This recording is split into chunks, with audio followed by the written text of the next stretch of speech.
Gawa nga po pala ako ngayon ng maramihang dishwashing liquid para naman mas makatipid nga ako sa sabon sa panghugas ng plato. At binisita nga rin namin nila Arnie, yung isa sa mga supporters namin. Kung natatandaan nyo nga, nagbigay sa amin ng isang sakong bigas at iba't ibang klase ng binhi. Bilang pasasalamat, magbibigay nga kami sa kanila ng ani naming gulay. Amin natin gulay yung nagbigay sa atin ng bigas ng nakaraan sa supporters namin dito sa atin.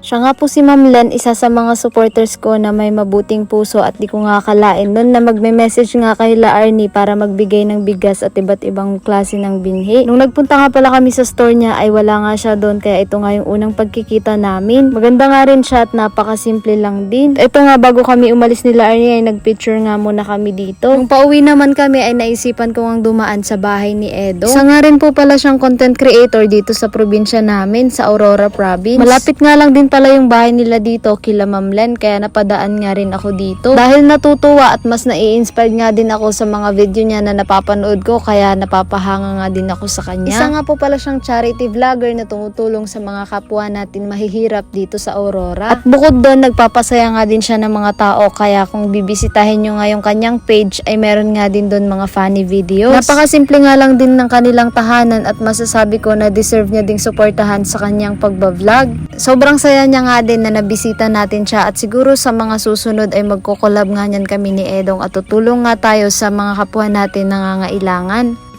Nakaka-proud lang kasi dinalaw tayo ng isang ANTV, di ba? Aray ka! I-update ko na nga rin po pala kayo dito sa anak ni Moon na si Lucky at tingnan nyo naman, napakalaki na nga niya at nakikipaglaro na nga din sa akin. Siya nga po pala yung kapatid ng may kapansanan na anak ni Moon na namatay at siya nga lang yung nabuhay.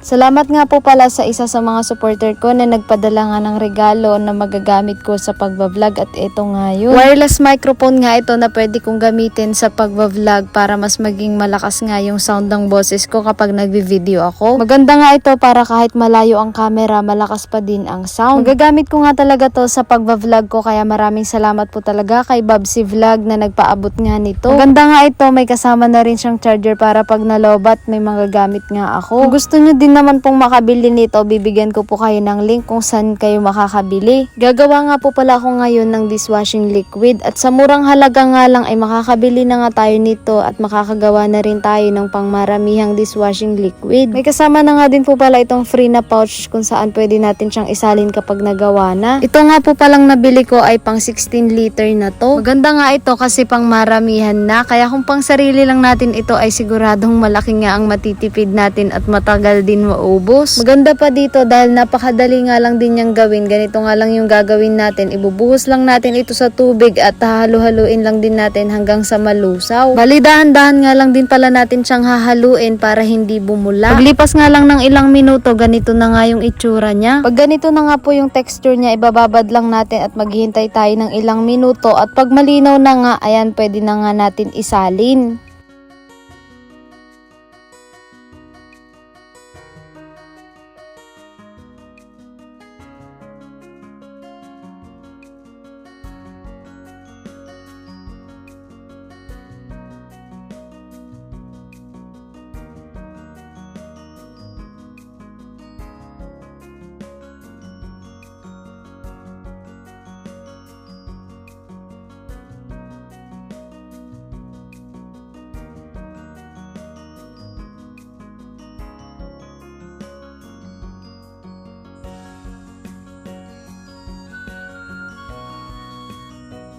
Sa murang halaga nga lang, makakabili pala tayo ng pwede nating gawing pangmaramihang dishwashing liquid na pwede pa nating gawing pang negosyo. Sa mga magtatanong nga po pala kung saan din makakabili nito, ilalagay ko nga din po sa comment section. Maganda po ito, gawin yung pang negosyo o kaya naman pang sarili para mas makatipid din po kayo sa panghugas nyo ng plato.